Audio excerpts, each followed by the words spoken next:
In 1211, Clare met Francis at the age of 17.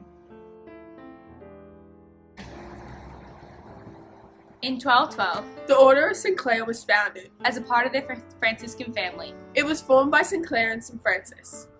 2 years after her death in 1255, Clare was canonized as a saint. the Order of St. Clare was established in 1263. In 1630, churches were closed in Dublin. The Poor Clare house was raided.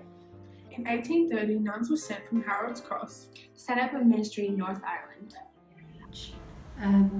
Everybody goes through hardships, and what happened in our history, we have a beautiful book, a history book called A Lamp Lit, and it's a quote about St. Clare and like she is the lamp, really. But in Ireland, in the Cromwellian days, and there was a lot of persecution for being a Catholic, and the sisters were persecuted, priests were persecuted, and they had to go into hiding in the sense that they couldn't wear their habits. They had to pretend that they were lay women, just women running a boarding house or something like that. And then sometimes they would get into their habits at night and pray together in a chapel, a room that had been made into a chapel. In 1882, there were over 90 Catholic schools in New South Wales which received government funding. In October 1883, the Poor Clare sisters left Dublin for Australia. They then arrived in Sydney. The sisters originally came to Australia to teach because Henry Parkes had removed all aid to church schools, as much as what's happening today. And so the sisters came out from Ireland. The Franciscan priests asked the sisters to come out because they knew the great work they were doing in Ireland. They still wanted to achieve, but our numbers didn't allow us to compete with the larger schools. Other areas that we sort of found was sort of the lack of facilities, because the fees were not high, and the sisters often just let families who were struggling come to the school without any demands.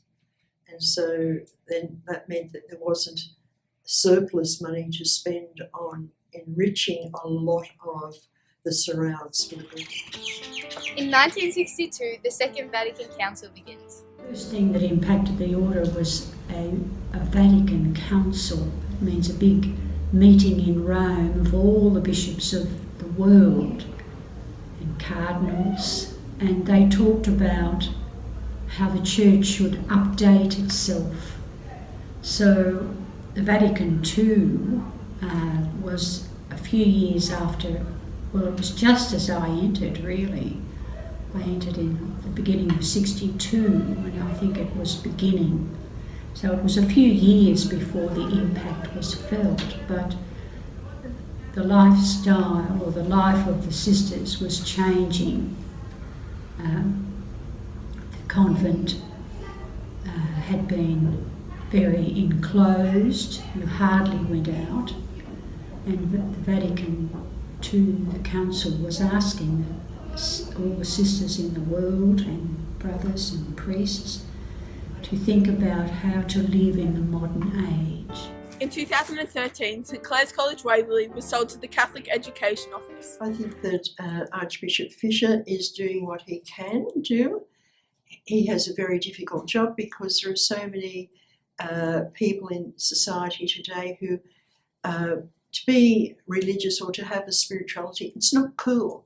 And there are a lot of people who, even though they may want to sort of express their faith or their spirituality, they go with the crowd.